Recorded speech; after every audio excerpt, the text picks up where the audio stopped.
से पहले हमको फंक्शन कौन सा करना है आपकी बार, is text function. Is text, क्या ये टेक्स्ट है देखने के लिए, चेक करने के लिए। एक तो देखो टेक्स्ट होता है, एक न्यूमेरिक होता है। अभी ये टेक्स्ट है फिलहाल, ओके। अभी कोई भी चीज हो यहाँ पे लिखी हुई टेक्स्ट है, मेरे को चेक करना है कि ये टेक्स्ट है या नंबर है, तो मैं लिखूंगा is equal to is text, तो ये एंटर, ट्रू आ जाएगा। अगर ये नंबर होता तो क्या आएगा, फॉल्स आ गया, क्योंकि ये टेक्स्ट नहीं है। एक होता है टेक्स्ट, एक होता है नंबर, तो ये नंबर है, टेक्स्ट नहीं है, सही बात है, तो इसीलिए फॉल्स आ गया ये। अब मैं बोलता यहाँ पे क्या लिखूंगा, इज टेक्स्ट हो गया, इज नॉन टेक्स्ट लिखेंगे, is equal to is non text. क्या ये नॉन टेक्स्ट है, बिल्कुल नॉन टेक्स्ट ही है, ट्रू आ गया, क्योंकि नंबर है ये, नॉन टेक्स्ट है, टेक्स्ट नहीं है। एक तो होता है टेक्स्ट, एक होता है नंबर, तो ये टेक्स्ट नंबर है, ठीक है। इसके बाद में आगे चलो, इसके बाद में आगे चलते हैं, इज पीएमटी। आगे चलो, अब जैसे अपन नहीं होता है, लोन होता है, आप लोन ले रहे हो, मान लो 5 लाख का लोन लिया, आपकी कितनी ईएमआई बनेगी, मतलब हर महीने कितनी ईएमआई बनेगी वो निकालने के लिए, ठीक है, वो चीज करनी है। लोन की ईएमआईज है, कितनी ईएमआई है, मान लो 60 ईएमआई है, 60 की 60 कितनी ईएमआई बनेगी, ठीक है, वो चीज। एक थोड़ा सा छोटा सा पैटर्न बनाएंगे उस चीज का, ठीक है। एक होता है इज पीएमटी, क्या इज पीएमटी, ये वाला छोड़ के एक बार, हाँ एक मिनट, ठीक है, इज पीएमटी, और इसके अंदर में इज पीएमटी, यहाँ से शुरू होएगा ये, हाँ ठीक है। अब हम लिए गए लोन में से पर मंथ जो इंस्टॉलमेंट कैलकुलेट करना चाहते हैं, तो पीएमटी फंक्शन लगेगा, क्या पीएमटी, लोन की किस्त निकालनी है, ठीक है, कितनी किस्त बने, ठीक है। अलग अलग कंडीशंस लगा के बना के दिखाऊंगा मैं आपको। ये देखो, आपने लोन लिया, सपोज दैट लोन अमाउंट लिया आपने, मान लो 2 लाख का, ओके, आपका 2 लाख का लोन है, ठीक है। अच्छा, इंटरेस्ट रेट कितने हैं, इंटरेस्ट रेट, जो भी इंटरेस्ट रेट होगा वो लिख दोगे आप इसमें। मैंने बोला सपोज दैट 14% साल का, ठीक है। अब 14% साल का है, तो क्या करूं, 14 डिवाइड बाई 12 कर दूं, इज इक्वल टू ये डिवाइड बाई 12 कर दूं, तो इससे क्या होगा, महीने का ब्याज निकल गया। ये महीने का ब्याज है, सही बात है, महीने का ब्याज है कि नहीं है, ये महीने का ब्याज होगा, ओके। इसके बाद में देखो लोन पीरियड, लोन का पीरियड कितना है, लोन पीरियड मतलब कितने महीने, कितने साल का है। मैंने बोला लोन का पीरियड 4 ईयर्स है, ओके, 4 ईयर्स है। अब 4 ईयर्स में कितने महीने होते हैं, 12 चौक 48 किस्तें कटेगी नहीं कटेगी, 48 किस्तें बनेगी महीने महीने की, ओके। किस्तें क्वार्टरली भी होती है, ठीक है, और किस्तें जर्नली तो महीने की होती है। देखो सीधी सी बात है, महीने का महीना कटता है। अच्छा, इसके बाद में देखो मैं पीएमटी फंक्शन लगाऊंगा, 48 किस्तें बनानी है मेरे को, 1 से लेके 48 तक मैं खींच लेता हूँ। ये लो, आपकी ऐसे 48 किस्तें मैं बनाऊंगा, ठीक है, बना दी। ये तो होगी मंथ, ठीक है, 48 मंथ हो गए ना 4 साल के। अब देखो इंस्टॉलमेंट आपकी इंस्टॉलमेंट कितनी बनेगी, यहाँ पे क्या लिखोगे, is equal to PMT, okay, PMT लिखा। रेट क्या है, आपको रेट क्या लेने का है, रेट ये ले लो, देन F4 इट, ठीक है, F4 करा, इसके बाद में कॉमा करा, इसके बाद में रेट लेने के बाद में नंबर ऑफ पीरियड कितने है टोटल, ये है 48 है, F4 कर दो, कॉमा। इसके बाद में क्या लेना है, प्रेजेंट वैल्यू, मतलब ये लोन की वैल्यू कितनी है, ठीक है, F4 कर देना है इसको भी, कॉमा। इसके बाद में कौन से पीरियड का निकालना है, 1 पहले का निकालना ना, अभी इसको F4 मत करना, लास्ट। अब उसके बाद में सेकंड का निकालना है, उसके बाद थर्ड का निकालना है, उसके बाद फोर्थ का, अपना आप खींचेगा ये एंटर, ये आपकी किस्त निकल गई, ये आपकी ईएमआई आएगी, सेम ही आएगी ना भाई, आप सही थोड़ी अलग अलग लेंगे। चाहे आप बैंक के ऐप पे, बैंक वाले ऐसे ही तो निकालते हैं, ये आपकी ईएमआई निकलेगी, 4 साल का लोन है। अब आप खुद लगा सकते हो, मैं ये कह रहा हूँ, जो अपना इंटरेस्ट है, हाँ, इंटरेस्ट टोटल अमाउंट पे लगेगा या अपनी किस्तें घटती जाएगी तो उस पर ब्याज कटता जाएगा। वो इसने अपना आप निकाल के दे दिया सेटलमेंट करके, बैंक वाले भी ऐसे ही करते हैं। मान लो आपने 10 लाख का लोन लिया, ट्रैक्टर लिया आपने, मान लो 10 लाख का लोन है, आपकी किस्तें ये बनेगी 27,326 रुपए की किस्त कटेगी, कितनी, 48 किस्त कटेगी, ब्याज जोड़ के 14% ब्याज है मान लो, सही है, समझाया नहीं आया। मेरे कहने का मतलब ये है, जैसे ये किस्त गई, अपनी अमाउंट कम होगी, तो फिर वही तो कह रहा हूँ मैं, कम पे ही लगेगा ब्याज, पूरे पे कौन लेगा ब्याज आपसे। नहीं समझे आप बात? पूरे पे कौन लेगा, वो देगा कौन पूरे पे? कट के ही लगेगा ना अमाउंट, तो फिर वो प्रिंसिपल बढ़ता जाएगा ना आपका। अभी दिखाऊंगा मैं आपको, समझे? अब देखो प्रिंसिपल, अब ये तो हो गया पीएमटी। अब देखो इसके बाद में आईपीएमटी, हमारा इंस्टॉलमेंट में के साथ में कितना इंटरेस्ट जा रहा है वो देखने के लिए, इंटरेस्ट निकालने के लिए, इंटरेस्ट निकालने के लिए मैं इसके अंदर लगाऊंगा आईपीएमटी। तो इज इक्वल टू आईपीएमटी लगा दूं, आईपीएमटी, आईपीएमटी रेट क्या है अपना, रेट ये है, सही बात है, F4 कर देंगे। इसके बाद में कोमा, इसके बाद में जो मंथ का देखना है, ये मंथ का देखना है पहले का, ओके। इसके बाद में कोमा, टोटल कितने हैं, टोटल कितने हैं, ये है, F4 कर देना है इसको, कोमा। इसके बाद में क्या है, लोन ऑफ अमाउंट ये है, F4 कर देना, एंटर। पहले मंथ में 11,666 रुपये ब्याज है, दूसरे मंथ में देखो कम हो गया कि नहीं हो गया, क्योंकि दूसरी एक किस्त कट ली ना, तो देखो कम होता जा रहा है, होता जा रहा है ना। एक्सेल, यही तो एक्सेल है, यही तो पावर एक्सेल की, अपना आप एक्सेल डिफाइंड करेगा। ये देखो कम होता जा रहा है ना ब्याज, देखो लास्ट में 315 रह गया, ब्याज रह गया ना, तो रकम भी तो खत्म होगी ना भाई, रकम खत्म होती जा रही है, ब्याज भी खत्म होता जा रहा है, रकम नहीं कट रही। तो ये चीज है, ये आपका इंटरेस्ट जुड़ा हुआ है। अब इसके बाद में इंटरेस्ट तो हो गया, अब प्रिंसिपल निकालना है, रकम कितनी चुक रही है साथ साथ, इज इक्वल टू क्या करेंगे, पीपीएमटी, पीपीएमटी। एक होता है आईपीएमटी इंटरेस्ट निकालने के लिए, एक होता है पीपीएमटी प्रिंसिपल निकालने के लिए, एक होता है पीएमटी किस्त निकालने के लिए, हाँ पीपीएमटी। तो मैं यहाँ पे नहीं, यहाँ पे प्रिंसिपल लिख देता हूँ। तो is equal to PPMT, rate लेंगे, रेट कौन सा है, ये है, F4 कर देंगे, कोमा। इसके बाद में रेट लेने के बाद में आप क्या करोगे, कौन से मंथ का निकालना है प्रिंसिपल, ये निकालना है इस मंथ का, ठीक है, कोमा। इसके बाद में क्या करेंगे, को कितने है टोटल मंथ, ये, ठीक है, F4 कर देंगे इसको, कोमा। इसके बाद में अमाउंट 10 लाख, एंटर। अब आप चाहे यहाँ पे कितना ही लिख दो, ये देखो आपका एक सेकेंड, ये आपा ने कुछ F4 नहीं करना था, वो कर दिया आपा ने, ये मैंने F4 कर दिया ना, एक मिनट, ये तो ठीक है, दूसरा ये ठीक है, E4 जो लिया अपन ने, E4 यही है ना, रेट, रेट यही है ना,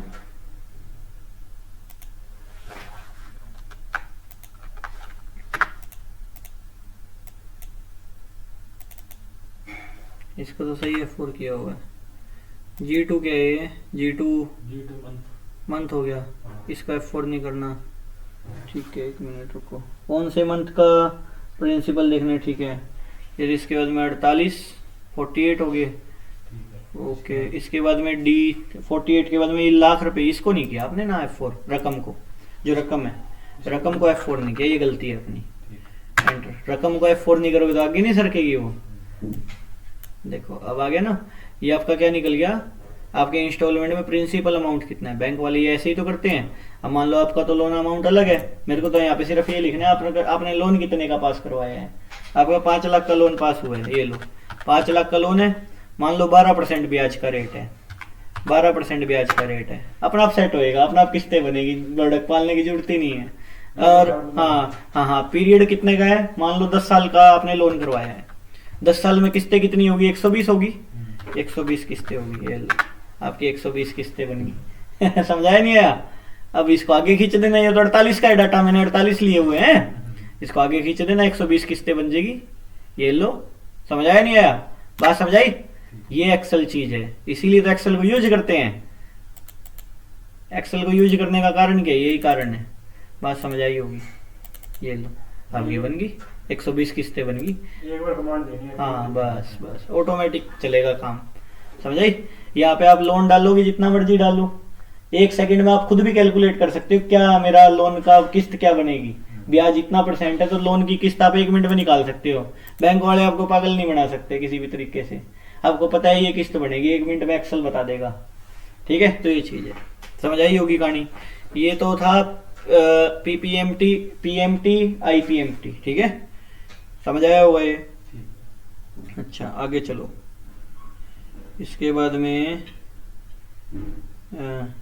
ठीक है, आईपीएमटी यहाँ से शुरू कर देते हैं आपका।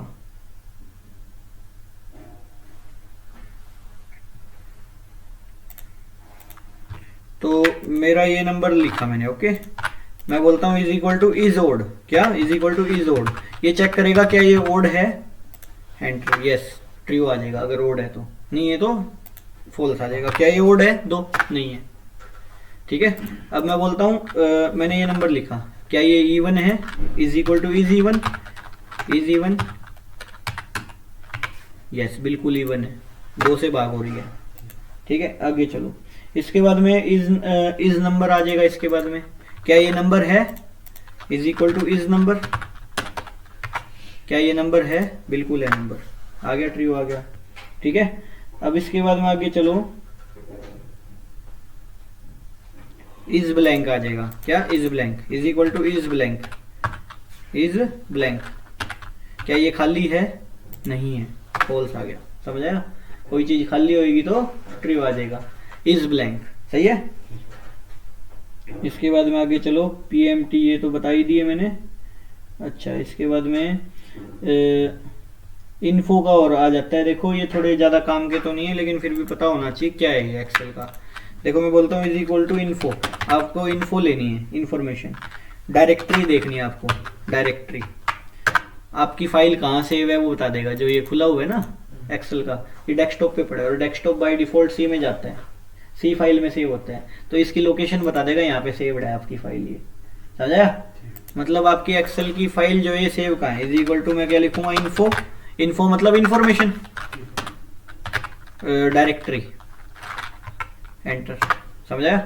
अब इसके बाद में देखो, इसके बाद में आ जाता है info, is equal to info, info num file, num file, file number 4 है ना, शीट नंबर 4 ये बता रहे हैं। इसके बाद में देखो मैं बोलता हूँ is equal to info, info origin, मैं इसको बोलता हूँ ओरिजिन, एक सेकेंड टैब नहीं दबा क्या,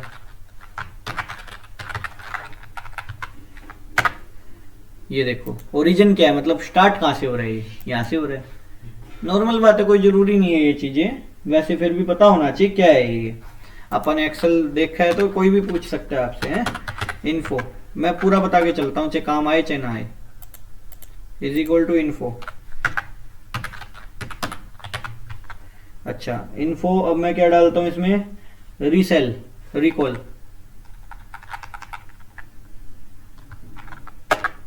ऑटोमेटिक है, ऑटोमेटिक है ना ये, रिकैल मतलब ये ऑटोमेटिक एक्सेल करता है। एक आप मैनुअल भी कर सकते हैं, फाइल्स में जाके बताऊंगा जब हमारे वो आ जाएगा ना प्रोजेक्ट्स, उसमें सारा डिस्कस हो जाएगा।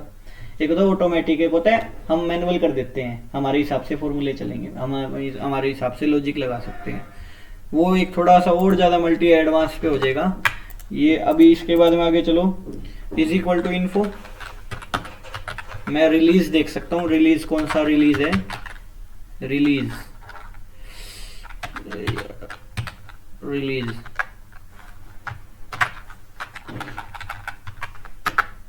सिक्सटीन 16.0 रिलीज है ये, इसको बोलते हैं 16.0 रिलीज वर्जन, समझे। हाँ रिलीज कब हुआ था, हाँ रिलीज, हाँ 16.0, ठीक है।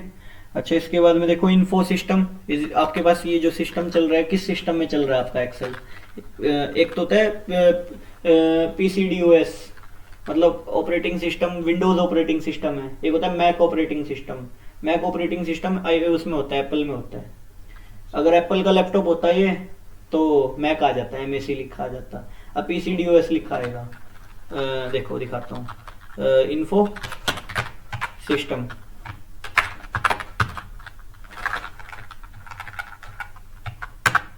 PCDOS, विंडोज ऑपरेटिंग सिस्टम को बोलते हैं PCDOS। ये विंडो बता सकते हैं हाँ। कौन सी विंडो? ना बता दिया इसने बस, विंडो 10 ही पाएगी। विंडो तो आप सेटिंग्स में जाके देख लो। इज इक्वल टू, अगर मैं इसमें होता मैक तो मैक लिखा आ जाता, मैकबुक होती तो ये, ठीक है, एप्पल की होती तो मतलब कहने का ये है। अच्छा इसके बाद में आगे चलो, इनडायरेक्ट फंक्शन आ जाता है, इसके बाद इनडायरेक्ट फंक्शन आ जाता है।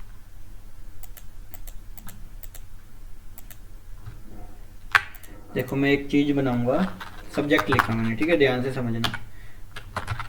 सब्जेक्ट, ठीक है, राम श्याम SHYM, मोहन मोहन सोहन, ठीक है, ये लिख लिया। सब्जेक्ट मैंने हिंदी है, हिंदी, इंग्लिश, मैथ, है ना, एसएस, जीएस, ये लिख दिया। ठीक है, अब राम के मान लो 70, 72, 72, ये आगे ये नंबर। अच्छा, इसके बाद में मान लो 75, 77, ये आगे इसके मान लो। इसके बाद में मान लो 77, मान लो 79, ये लिख दूँ। ठीक है, ये आगे। इसके बाद में मान लो 80, 82, ये लिख देते हैं। मतलब नंबर लिख दिए मैंने इनके सभी बच्चों के हैं। ये सेंटर में कर देता हूँ, सपोज दैट होम सेंटर कर दिया। ठीक है, अब मैं इसका नाम राम रख दूँ, इसका नाम राम रख देते हैं, या फिर इसका नाम राम रख दूँ, राम, RAM। इसका नाम मैं श्याम रख देता हूँ। मेरी बात को समझना, मैं जो कहना चाह रहा हूँ क्या करके दिखाऊंगा मैं। इसका नाम मैं मोहन रख देता हूँ, इसका नाम मैं सोहन रख देता हूँ। ठीक है, ये मैंने सभी का नाम रख दिया। ओके, अब मेरे को क्या करना है, इनडायरेक्ट फंक्शन लगाना है। क्या इनडायरेक्ट? मैं ये सेल 2 पकड़ लूँ, या कोई भी ये दो सेल पकड़ लेता हूँ मैं, इनको मैं बोल्ड कर देता हूँ ताकि दिखे ये कि हाँ इसमें लगा है, प्रोग्राम हुआ है। ठीक है, ये हुआ है। अब मैं इसके अंदर में क्या करूँगा, इज इक्वल टू सम, क्या लिखूँ, इज इक्वल टू सम, सम लिख दिया। इसके बाद में मैं क्या करूँगा, इनडायरेक्ट, इनडायरेक्ट, इनडायरेक्ट लिख दिया, इनडायरेक्ट। ठीक है, इनडायरेक्ट खाली सेल को सेलेक्ट करो जहाँ पे आप लिखोगे। खाली सेल में कौन सा रखूँ, खाली सेल में ये रख लेता हूँ, वो दिख नहीं रहा, वो चौड़ा नहीं करा आपने। ठीक है, और इसके बाद में मैं डबल ब्रैकेट बंद कर दूंगा, एंटर। क्या हुआ, ये REF आ गया। अब मैं यहाँ पे क्या लिख दूँ, इस खाली सेल में राम लिख देता हूँ, राम का टोटल आ गया। समझा? मोहन लिख देता हूँ, मोहन का टोटल आ गया। बराबर, बात समझाई? ये तो अपन जैसे इसमें सम का फार्मूला हाँ, डायरेक्ट लगा देते हैं। इनडायरेक्टली मैंने सम का फॉर्मूला लगाया इसमें। समझा? डायरेक्ट क्यों लगा दें, अब अपने को प्रोग्राम बनाने हैं। अब 500 बच्चे हैं, किस किस के ऊपर सम का फॉर्मूला लगाओगे? बात समझ रहे हो? एग्जांपल दिया मैंने, एक इनडायरेक्ट का फंक्शन लगा सकते हो आप, किसी भी चीज को सम रख सकते हो, कुछ भी रखो उसमें। मैंने सम रख दिया इनडायरेक्ट में। ये अपने को हाँ। बार-बार फार्मूला बनाना है, अपने हाँ। को नाम लिखना है। नाम ही लिखना है, प्रोग्राम बन गया अपने आप। समझे कि नहीं समझे? एक सिस्टम बना दिया ना, नहीं तो आप मैनुअल काम करते रह जाओगे। तो ये चीज है, इतना करके देख लो।